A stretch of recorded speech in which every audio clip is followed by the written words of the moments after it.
Hi and welcome to the first session on using Reason for live sampling. This is a pretty short one. I just wanted to separate it from the others just to show you how to set up and optimize Reason 5 for your computer.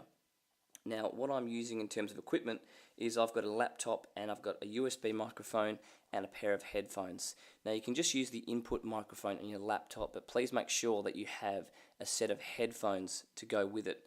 Otherwise what will happen is you use the input microphone on your laptop and it'll come out the speakers and it'll create a feedback loop, and obviously that'll make it impossible to record samples and playback samples properly. Okay, so what you need to do is once you've opened up Reason, you will get a default session which you can close, and then you can just come up and click File and New, and this is what will appear, this little session here. Now to set everything up, come back up the top here and we'll go across to Reason, the name of the program, and come down to Preferences. First thing that will pop up, we'll go back to the top, so General.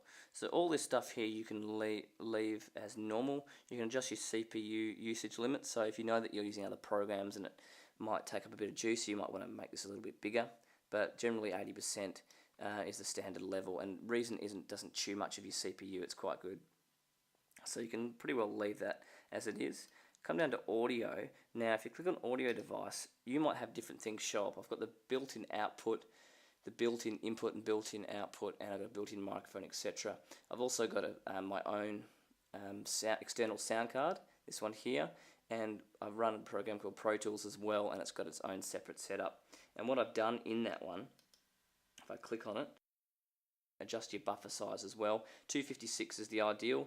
You can record and hear yourself without any delays, and you can adjust your channels here as well. But if you come down here to Control Panel, you can actually, for each of your settings, adjust what you use. So what I've got here is, under this Pro Tools aggregate input output, is this Samson C03. That's my USB microphone, so I've clicked that because that's what it's going to record with.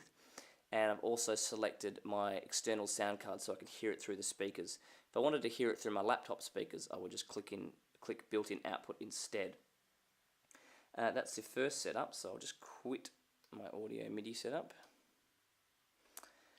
Come back up the top here, keyboards and control surfaces. So if you've got a keyboard that you're using, I'm using the Korg microcontrol keyboard, then it should show up in here. You can auto detect by clicking this one here, and what it'll ask you to do is to tap your key on your keyboard. If it doesn't show up, what you need to do is do a Google search for your keyboard manufacturer and look for the drivers for that keyboard. You might just need to update your drivers, and then it will show up here once you've done so.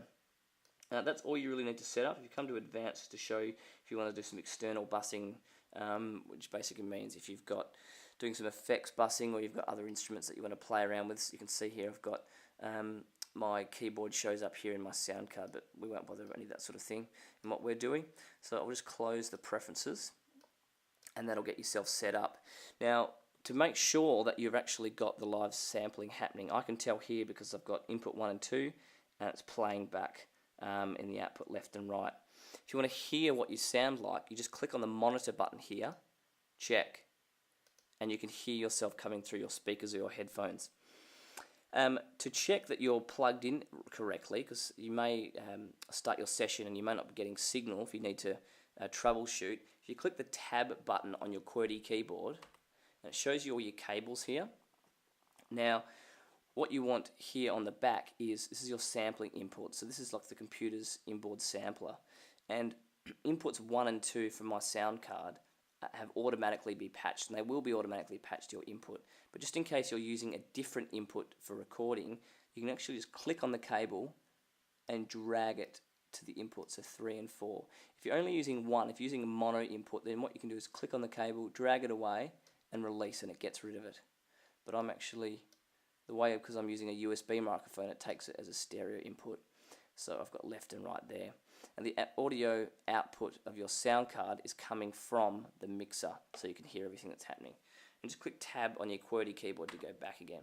So just something to check in case you haven't got signal going into your mixer. Alright, well that's all you need to do to set up your Reason session. If you move on now to the next tutorial, I'll look at getting your session up and running for some live sampling.